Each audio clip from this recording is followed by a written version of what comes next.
This video was supposed to be like a 15-minute research paper documentary abomination thing, but I couldn't get the props I needed with a budget, so it's going to be a much shorter version, so hope you enjoy. If you don't, I will burst into your home right now and make you like this video and subscribe to my channel because 99.2% of you watching aren't subscribed. With that out of the way, howdy, I'm Kaichu, and enjoy the video. This camera, at first glance, kind of looks like something you get as a McDonald's Happy Meal toy, but in fact it's a premium version of a budget version of a premium 35mm film rangefinder. This is the rangefinder no one knows about, the Rollei 35RF. Even if you are a rangefinder enthusiast, you might not be familiar with this model, and that's not something to be ashamed of at all, since this camera was a depressing marketing flop when it came out in 2002. No one bought this, to the point where this thing was allegedly being sold at ridiculous discounts after sitting on shelves unsold for years, and finally, still no one bought it. Like I mentioned, this was supposed to be the premium version of a budget version of a premium rangefinder, so let's briefly go over the top of the food chain at the time, the Leica M6.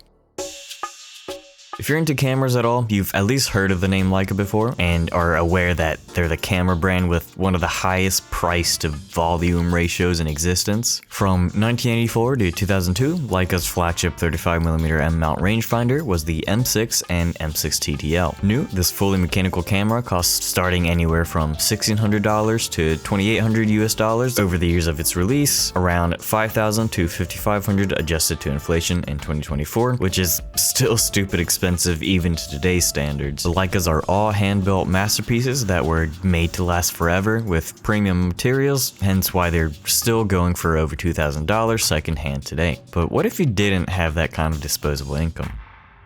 A little after the M6's release, the Japanese optics company Cosina, under the name Cosina Voigtlander, or just Voigtlander, started making a line of 35mm rangefinder called the Bessa. One such model in that line that started making a reputation as a budget alternative for the M6 was the Bessa R2, released in 2002. This one also rocked a Leica M mount, had a TTL light meter, toggleable frame lines, went to 1/2000th of a second shutter speed versus the Leica's 1/1000th, and cost a fraction of the Leica at only $680, about $1,200 adjusted inflation. Don't get me wrong, that's still expensive for a fully mechanical snappy boy, but you're much less likely to go bankrupt over this model than the former. In exchange for the cheaper price, you're getting a slightly inferior build quality compared to the premium materials used on the Leica, a rangefinder that had some alignment issues from time to time, but it's still a highly popular M-mount rangefinder that can be found on the secondhand market for around $800 to $900, and supposedly around $600 to $700 if you're lucky. Finally, we get to the main character of today's show, the Rollei 35RF.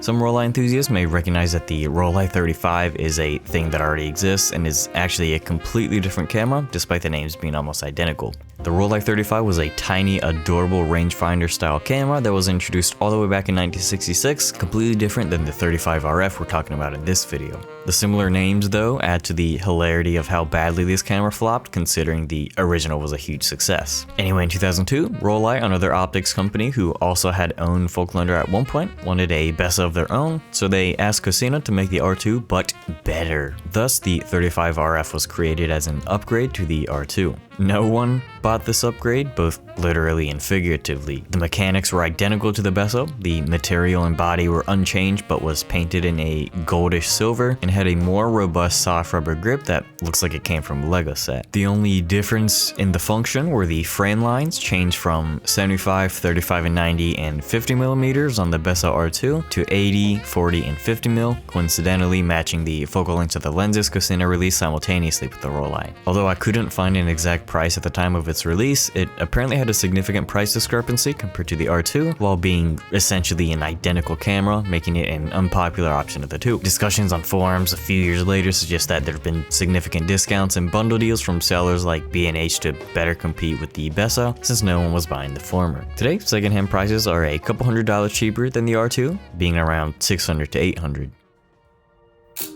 So what do I think of it? Well, first of all, this is my first ever 35mm film camera, and I decided to splurge a bit and get a nice one. But when I was first researching cameras and saw this, I wasn't appalled, but I was like, because compared to the Bessa and the iconic black style, which is more of a classic and simpler German rangefinder look with sharp corners, the Rollei has a more Y2K futuristic at the time look with rounded and filleted corners. I think one of the signature characteristics of the Bessa is the sharp chamfered corner by the winder, and the Rollei somehow managed to make even that look rounded and soft. But as I looked at more photos and now having it in person, I absolutely dig the looks, and I like having something different than my typical murdered out black cameras. I love this grip, and hindsight, I don't think I would have been able to handle the Bessa as comfortably as the Rollei because that grip was more of a traditional hard plasticky rubber material. I did have to scrub this Rollei's grip with alcohol and a Q-tip for like 20 minutes to get rid of the sticky degradation, but after the residue was gone, I think it is one of the most comfortable grips I've felt with this shape.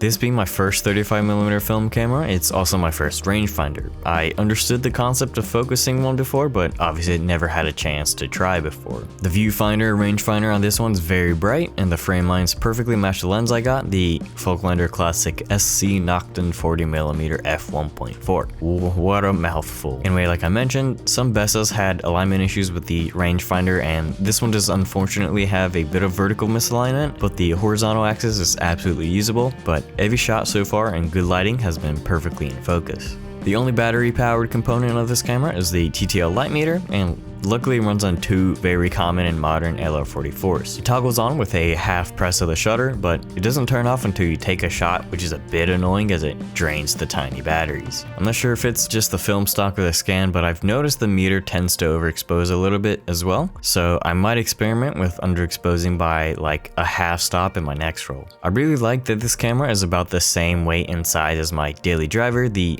Fuji X Pro 1, with this new compact lens I got that I'll make a video about in the future, and I often carry these two cameras simultaneously everywhere I go. I've lately been focusing on minimizing the gear I carry, and I find rangefinders are perfect for that as they lack a bulky grip. A top prism and viewfinder like that of an SLR are quieter without a mirror, and M-mount lenses tend to be as compact as digital mirrorless lenses. Not needing a bigger bag encourages me to take it out to have some fun with constantly. It's a bit dangerous if I'm honest though, because I'm definitely going to be spending so much money if I just keep shooting film, so I absolutely need to find a balance between digital and film.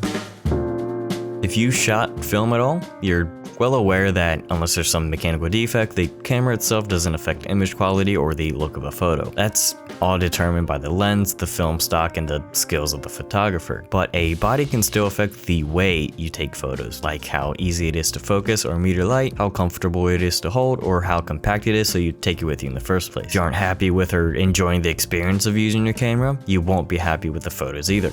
Although a bit pricey versus what you can get if you want an L39 body or even an SLR, this Rollei just has everything you need from its features, build quality, and size, and having that highly praised Leica M mount. If you want to pick up one of the cheapest and easiest to use rangefinders with this mount, now might be the best time to pick one up while not as many people know about this hidden gem of a camera. Thank you so much for watching to the end, and I hope you enjoyed and learned something today. If you did, leave a like, subscribe to my channel if you haven't already, and comment your favorite cams to shoot on. With that, I'm going on a little photo walk, so ciao. Stay safe, don't die. See ya.